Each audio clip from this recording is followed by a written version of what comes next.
Nepal, o berço do budismo. Uma terra mágica e misteriosa, cuja cultura é dominada por lendas como o fabuloso Shangri-La e o lendário Homem das Neves. Mas surge uma nova história. Uma história considerada um milagre moderno, apenas possível por meio do poder espiritual do budismo. É um fenômeno que dá muito orgulho e inspira as pessoas daqui. O garoto Ram Bonjon, de 15 anos, está meditando em uma floresta sem comer e beber há 10 meses.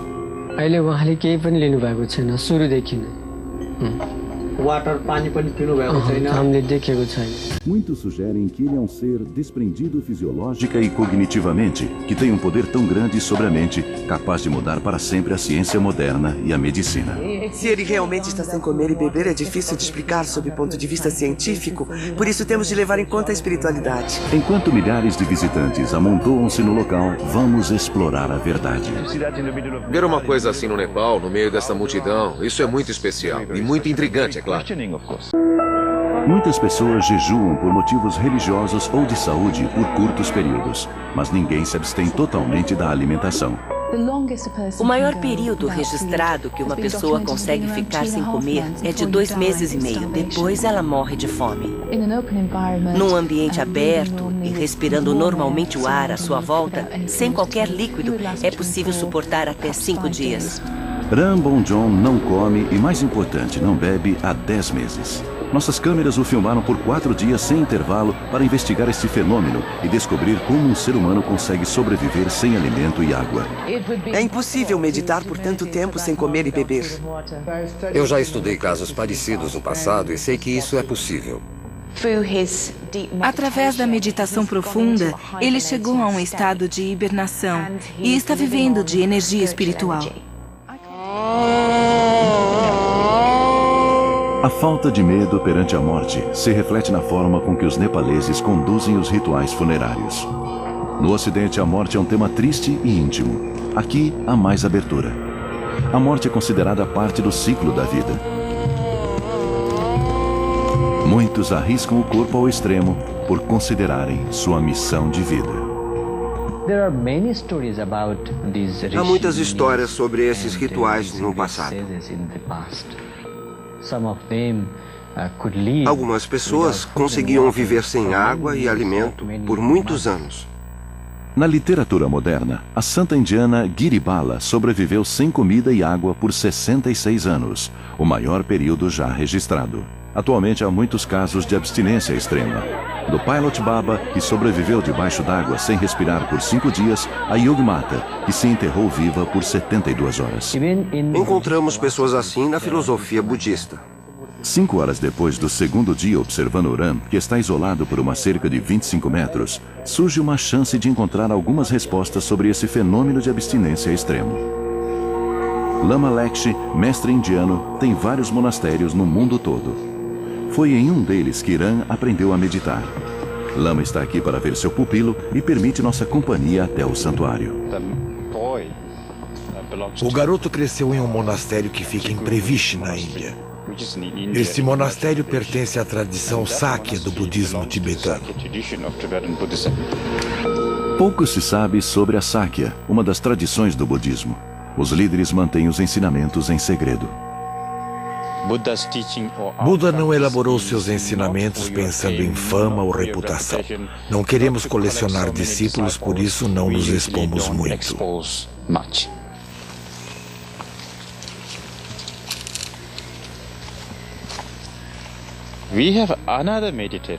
Há outro meditador que tem exercido a prática por 30 anos. O seu cabelo está tão comprido que ele não consegue alcançar. Então ele usa uma pequena sacola nas costas para enfiar todos os fios.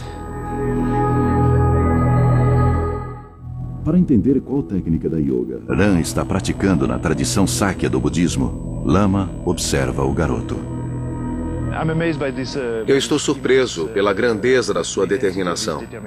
Ele falou para a mãe que ia meditar por 6 anos para alcançar o estado búdico, o que é muito raro. Ninguém faz isso. Eles estão sentados frente a frente há mais de 1 hora, no que parece um duelo de meditação. O suor começa a escorrer pelo rosto de Ram, embora ele esteja imóvel a uma temperatura de 15 graus Celsius. O suor repentino no rosto é um fenômeno muito peculiar. Ele está conseguindo controlar o processo fisiológico de seu corpo, algo que jamais vimos antes. Isso não é comum no Ocidente. Esse poder de controle está fora do meu nível de conhecimento. Enquanto ele estava sentado, eu meditava.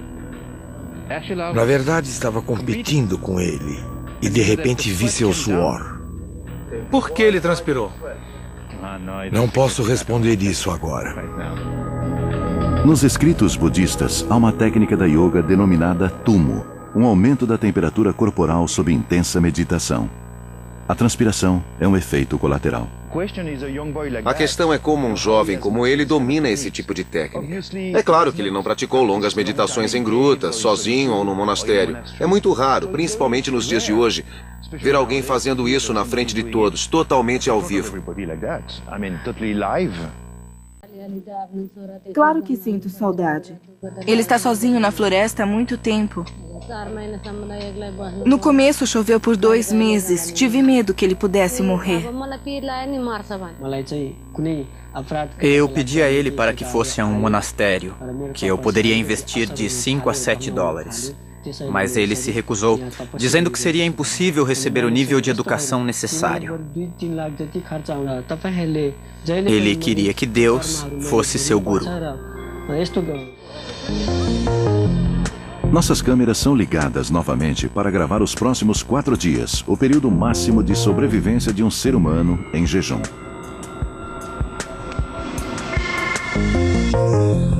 Esta é a única forma de provar se isso é verdade ou não. Mesmo depois de 48 horas de observação contínua, Ram parece imóvel. Há 48 horas começamos a filmá-lo dia e noite para descobrir o que acontece com seu corpo. No 3º dia, a urina para de ser produzida, a pressão sanguínea é reduzida porque não há líquidos suficientes no organismo para manter a circulação. O rosto começa a ficar abatido, a pele torna-se mais áspera e tende a rachar e sangrar facilmente, principalmente se a pessoa está sentada ao ar livre, desprotegida de elementos como a chuva, o sol e o frio. Ram continua o mesmo. Ele não se movimentou, comeu ou bebeu nada desde a chegada de nossa equipe. Mas nós o vimos transpirar, uma indicação da prática do tumo, antiga forma de meditação. Será que esta técnica de yoga explica o controle sobre a vida e a saúde? Até agora, não vimos nenhuma evidência de que Ram tenha se alimentado nem mesmo deixado o local. Só há uma saída: continuar observando. E não somos os únicos a realizar essa investigação. Ram Bhakthakurum e sua equipe têm feito um estudo independente para o governo, observando o novo Buda por 6 dias. Permanecer meditando de manhã até a noite sem parar não é normal. Ao anoitecer, a temperatura atinge 3 graus centígrados, a noite mais fria desde nossa chegada. Os pesquisadores e seguranças dividem cobertores, mas Ram usa apenas um manto fino. Normalmente, em uma noite fria, nosso corpo começa a tremer. Se isso não acontece com o Ram, é porque ele está conseguindo suprir a necessidade natural do corpo de manter a temperatura em 36,8 graus centígrados. Isso fortalece a hipótese de que Ram esteja praticando a meditação intensa de yoga chamada tumo, criando seu próprio calor corporal para prevenir a hipotermia. Recebemos uma nova hipótese científica que afirma ser possível sobreviver a um jejum tão radical vinda do outro lado do mundo.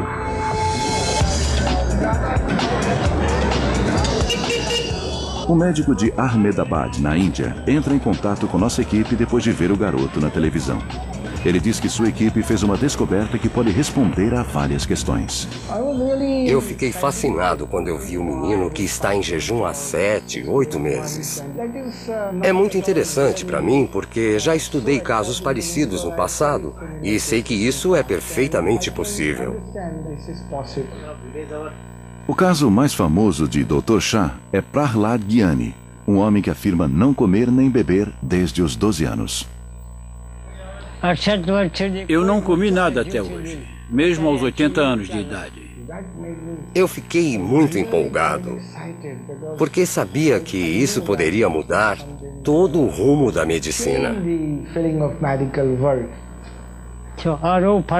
Apesar de caminhar 100, 200 quilômetros no mato, nunca transpiro nem me sinto cansado.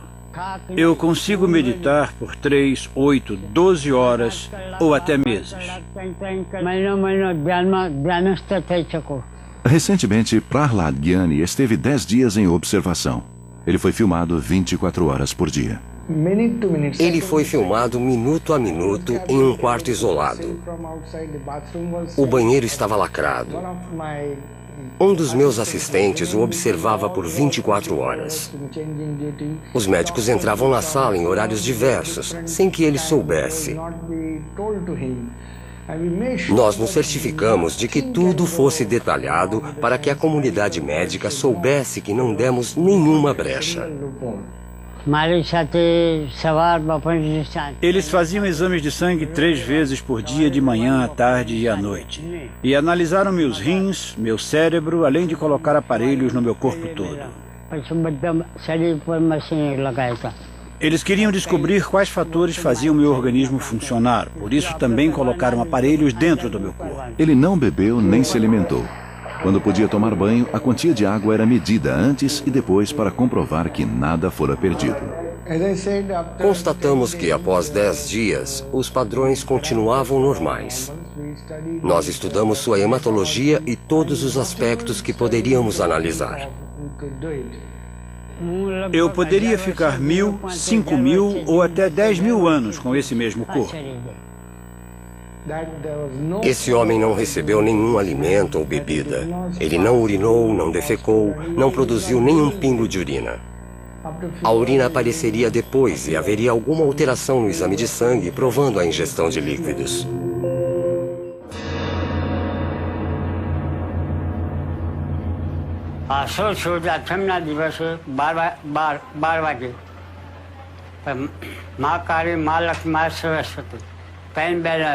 Pen બહેનોએ મને કે ચાલો મારી સાથે આવું છે મેં કહા આપણે તૈયાર છીએ તૈયાર છો પછી મેં કહ્યું પેટમાં તો શું કરીશું તમારે આજથી બધું બંધ ખાવા પીવાનું ત્યાંથી બંધ થઈ ગયું શું 7મી ઉંમરે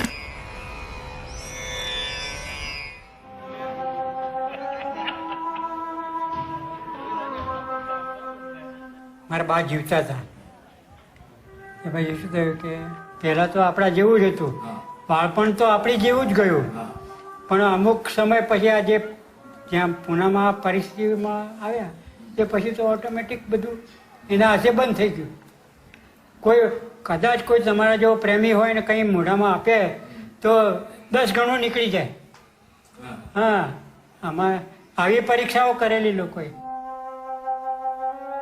ત્યાંથી પછી એ મહાબલેશ્વરના જંગલમાં ગયા એટલે 6 વર્ષ સુધી બહાર જંગલોમાં રહ્યા તપશ્ચર્યામાં પેનકાર્ડ ફેંકવાનો છે પછી વિજ્ઞાનીઓને પેનકાર્ડ ફેંક્યો કે ભાઈ આ તમે શોધો શું વિદ્યા છે અને કેવી રીતે જીવી શકાય છે એટલે અત્યારે તો 4 વર્ષથી તો આ બધું ચાલે છે હજુ તો વિજ્ઞાનના પેનકાર્ડ છે This is a bomb. The whole science has to be rechecked. Estamos observando Ram Bonjon em uma floresta do Nepal por 86 horas sem intervalo. Nesse período, ele não comeu, bebeu ou mostrou qualquer sinal de desidratação. Um ser humano nas mesmas condições estaria a poucas horas da morte. A deficiência prolongada de alimento e água faz com que o cérebro sinta falta de glicose e de líquidos no organismo. Depois de 96 horas de filmagens, Ram desafia a ciência moderna sobrevivendo por meio da meditação. Muitos visitantes têm conhecimentos científicos e estão chocados com o que vem. Ele é um milagre ou um mito? त्यति गरेपछि यो विज्ञान रिराइट हुन्छ यो विज्ञान फेलर हो हेर्नुहोस् यो मोडर्न मेडिसिनको म डक्टरको कामै छैन यहाँ विज्ञान फेलर भन्ने मिल्दैन कि यसमा के छन् विज्ञानले अहिलेसम्मको जति आविष्कारहरू गरेको छ नि As religiões são baseadas em milagres. Jesus ressuscitou do túmulo, milhões de pessoas acreditam nisso. Isso é o cerne da religião. Estão me dizendo que isso não é possível em outra religião? Claro que é.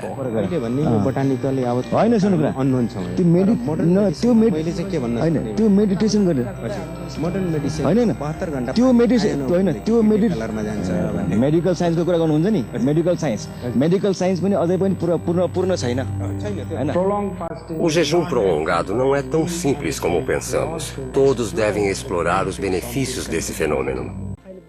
Depois de 6 anos, ele vai provar para todos. Ele mesmo vai dizer a verdade para o mundo. Eu sou tal pessoa, vou fazer isso, quero fazer aquilo. Eu gostaria de pedir para todas as pessoas do mundo que, por favor, não falem mal dele. Ninguém sabe ao certo o que Irã está pensando, como consegue sobreviver e se ele é um novo Buda. Até que no dia 13 de março de 2006, a história tomou um rumo que ninguém imaginara. Ram desapareceu. Alguns dizem que ele se escondeu na mata para continuar a meditação em paz, distante de todos.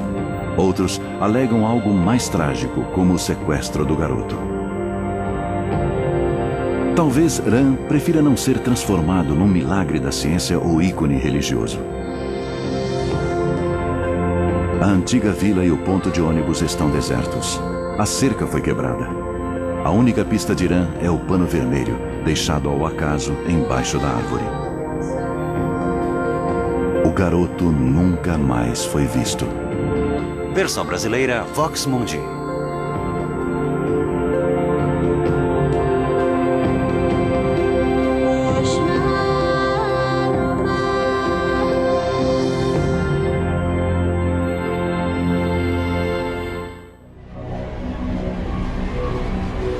On a quiet Sunday morning, 3 days after Jesus was crucified, Christian believers say the world's greatest miracle took place. Their Savior rose from the dead. But the biblical Gospels, Matthew, Mark, Luke, and John, differ about the details of that morning. Mark says there were 3 women and an angel. Matthew reports 2 women and an angel. Luke says there were 3 women and 2 angels, while John says only Mary Magdalene was at the tomb along with 2 angels. For people who have difficulty understanding that there can be discrepancies in the Gospels, I suggest an exercise of comparison. Simply take the 4 Gospels of the New Testament and list everything that each Gospel writer says happens when Jesus is raised from the dead, and then compare the lists and see if you can reconcile them. It's a very interesting exercise because the details are all different. No Novo Testamento, Jesus Cristo volta à vida e anda pela terra por 40 dias. No final desses 40 dias, ele sobe aos céus. Na imaginação, a maioria das pessoas pensa nele voando da tumba, falando com algumas pessoas e depois indo para o céu. Mas ele esteve com elas por 40 dias. O Filho de Deus, com um corpo físico que podia ser tocado, tendo ainda as marcas de pregos nas mãos, andando por aí, conversando e comendo com as pessoas, ensinando as pessoas durante semanas.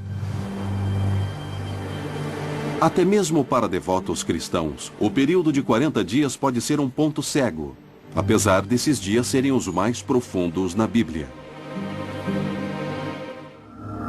Séculos de arte religiosa mostram o Jesus Cristo ressuscitado andando entre os vivos por 40 dias. Mas o que ele fez? O que ele disse?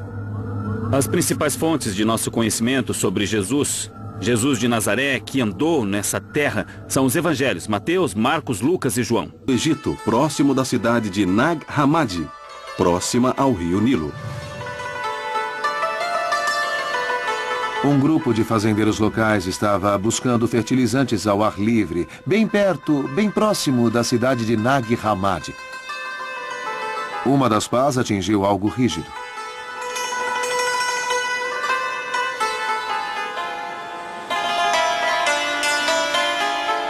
Eles cavaram e encontraram alguma coisa. Era enorme, um jarro de 1,80 m de altura.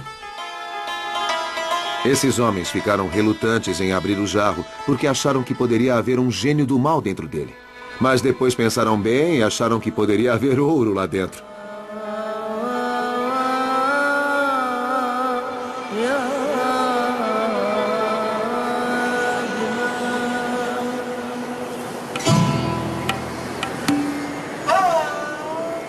Nele estava uma coleção de livros de uma antiga biblioteca de um monastério. Evangelhos, revelações secretas, escrituras, diálogos, todo tipo de coisa que não sabíamos que existia. A biblioteca de Nag Hammadi contém 52 diferentes tratados. A descoberta da biblioteca enterrada de Nag Hammadi, 52 livros sobre Jesus Cristo não incluídos no Novo Testamento, é considerada por muitos a descoberta mais espetacular da arqueologia cristã moderna. São 13 volumes escritos em papiro envolvidos em couro, o antigo material de escrita. Eles são escritos em copta, a língua antiga egípcia. Os livros foram feitos há algum tempo no 4º século cristão. Nós sabemos disso porque as capas de couro que foram usadas para envolver os livros têm sua estrutura reforçada com recibos datados. Então, baseados nas datas desses recibos, nós sabemos quando os livros foram feitos. Há fortes motivos para se pensar que são traduções de originais gregos, escritos em algum momento no século II. Ou possivelmente antes disso. O Evangelho de Tomé, o Evangelho de Felipe, o Evangelho da Verdade. Vários evangelhos, vários escritos atribuídos a Jesus e seus discípulos que nós simplesmente nunca tínhamos visto. Isso muda a situação. Temos um cenário bem mais cheio, mais complexo do antigo movimento cristão, histórias que não ouvíamos, argumentos que não conhecíamos, todo tipo de debate que faz parte da formação desse movimento. Há muitas revelações secretas encontradas aqui, poesias místicas. Há descrições de como o universo passou a existir a partir disso. Esses documentos perdidos parecem expandir as palavras e os ensinamentos de Jesus encontrados na Bíblia. O que você encontra nos evangelhos do Novo Testamento são o que Jesus pregou a milhares de pessoas nas montanhas da Galileia. Mas o que você encontra nesses evangelhos secretos é o que Jesus disse em particular. Ensinamentos místicos, ensinamentos de nível avançado que você não poderia jogar a uma multidão. O Evangelho de Maria, o Evangelho de Tomé, o Evangelho de Pedro, eles foram encontrados em jarros de barro que foram escondidos para que não se perdessem. Vivendo no século XXI, por causa dessas descobertas, sabemos mais sobre aquele mundo do que as pessoas que viveram 2 gerações depois. O que é interessante é que há outros evangelhos que não entraram no Novo Testamento.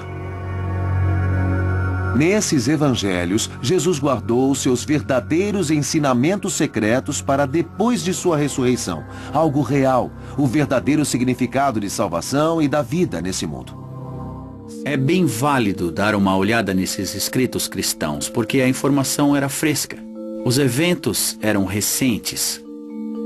Se está interessado em Jesus, quer saber tudo o que puder, das melhores fontes que puder, tentando descobrir o que está havendo, qual é a dinâmica aqui, quanto isso é correto, quanto não é, você precisa dar uma olhada. Para estudiosos, eles são um valioso tesouro, porque mostram o que os outros cristãos diziam fora dos círculos ortodoxos. São declarações divergentes sobre Jesus, histórias divergentes, versões divergentes, ou pode-se dizer que são outras perspectivas. Nenhuma perspectiva tem sido mais desafiadora aos cristãos modernos do que a encontrada no texto antigo atribuído ao apóstolo Tomé. O evangelho de Tomé é diferente de todos os outros evangelhos. Aqueles são os ensinamentos que Jesus deu depois da ressurreição. São os ensinamentos secretos de Jesus dos 40 dias perdidos. O Evangelho de Tomé é um daqueles livros que os padres da Igreja Ortodoxa acham problemáticos. Esse evangelho não enfatiza a importância da morte e da ressurreição de Jesus para a salvação. Esse evangelho não segue as regras teológicas e, por esse motivo, os padres da igreja o condenam e por isso acabou ficando perdido até ser descoberto em 1945. As primeiras linhas desse evangelho intrigaram estudiosos por meio século. Essas são as palavras secretas do Jesus vivo e Judas Tomé Dídimo as escreveu. Aquele que entender a verdadeira interpretação das palavras não experimentará a morte. O Evangelho de Tomé tem uma curiosidade, ela se relaciona ao nome de Tomé. Tomé significa gêmeo. Há um significado de que esse Evangelho é uma maneira de se tornar gêmeo de Jesus. Ele, na verdade, diz: entenda tudo isso e seja eu. No Novo Testamento, Jesus prega que o reino de Deus chegará em breve. Isso significa que o mundo está prestes a ser destruído e transformado. Vai haver o fim do mundo e o dia do juízo, e melhor estarem prontos. Quando você lê o Evangelho de Tomé, Jesus diz: o reino de Deus não é algo que vem no fim dos tempos, é algo dentro de você, fora de você, é em todo lugar. É viver na presença de Deus. Você tem uma chama do divino dentro de você. Você tem que se conhecer para vir para o reino. Vocês são os filhos do Pai vivo. Se não conhecerem a si próprios, não terão salvação.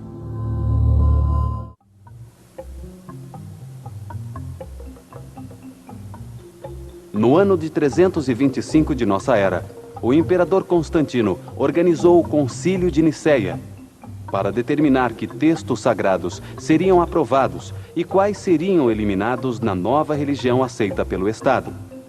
Eliminaram 25 textos bíblicos e mais de 20 documentos de suporte, entre eles o livro de Enoque.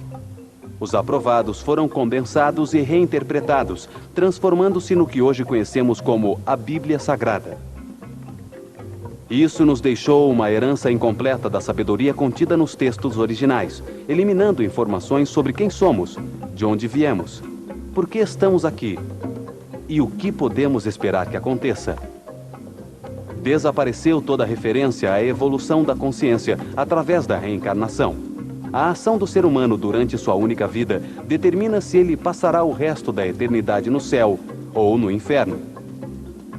Ao ver o universo com a ótica de uma única vida, apareceu o conceito de um Deus injusto e arbitrário, que determina o nascimento das pessoas como ricas, pobres, doentes ou saudáveis por acaso. E aí, está tudo certo, né? Oi.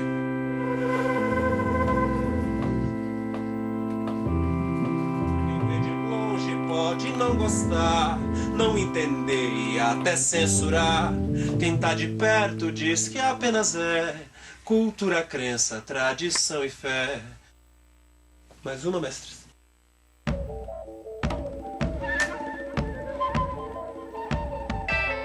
A gente vê, a gente ouve, a gente quer.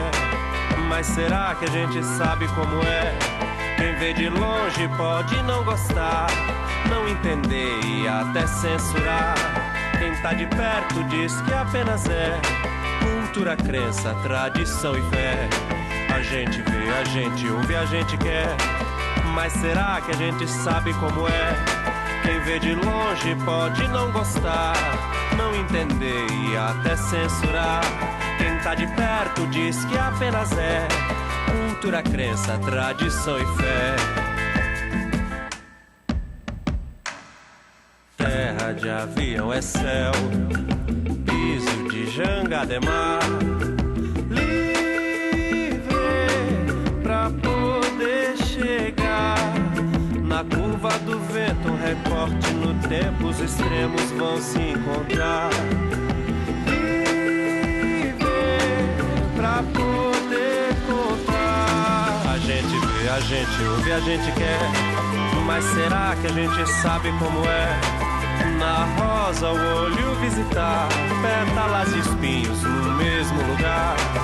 Na rosa o olho visitar, pétalas e espinhos no mesmo lugar.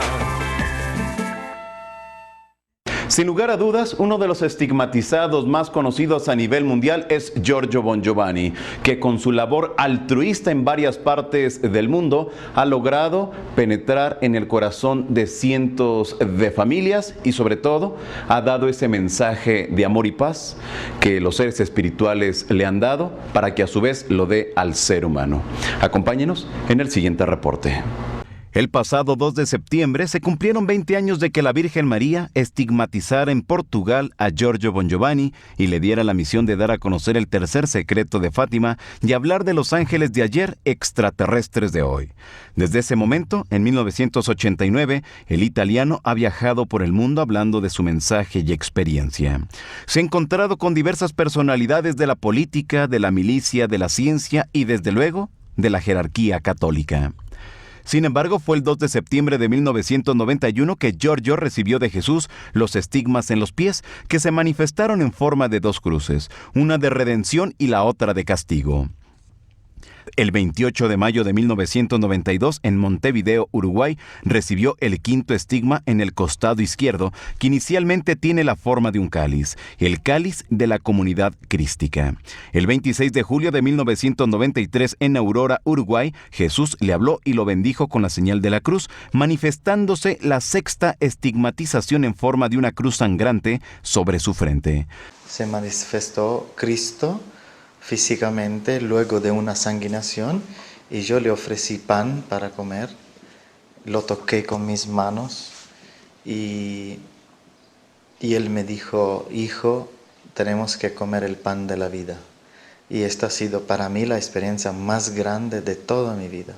De los estigmas de las manos, de los pies, del costado y de la frente, fluye sangre todos los días sin presentar infección alguna desde hace 20 años. Diferentes especialistas lo han estudiado y no han encontrado una explicación para este caso. El doctor Nicola Segli, de la Casa di Cura La Madonnina, nos habla al respecto. Que sanguinano cotidianamente. Estas heridas que sangran cotidianamente desde hace varios años no han presentado nunca una infección. Esto no es de ahora, sino cada vez que ha sido examinado por mis colegas, nunca han encontrado señales de infección. No hanno mai mostrato segni di infezione. El galeno italiano aseguró que no hay una respuesta médica para el caso del estigmatizado Bongiovanni. Dire che dal punto di vista medico, desde un punto de vista estrictamente médico, no hay una explicación razonable para estas lesiones que aparecen continuamente en la piel. Segli descartó tajantemente que el caso de Giorgio se deba a un problema psicosomático, es decir, estamos frente a un fenómeno que ha prevalecido en el tiempo y tiene las mismas características de años, así que es un poco difícil juzgarlo solo desde un punto de vista psicosomático. En estas 2 décadas, Giorgio Bongiovanni fundó junto con varias personas la Asociación Civil Sin Fines de Lucro Del Cielo a la Tierra, que tiene como objetivo la formación y desarrollo de conciencias partiendo de las palabras de Jesús. Dijo que luchar por la vida es luchar por la ecología y la salud de la madre tierra y de sus hijos, por la libertad individual y social, y aseguró que nos espera un reino de paz, de amor y de justicia. No me cabe duda, y esto tengo la certeza absoluta, que el mundo no se va a acabar, que una nueva era está por surgir y será finalmente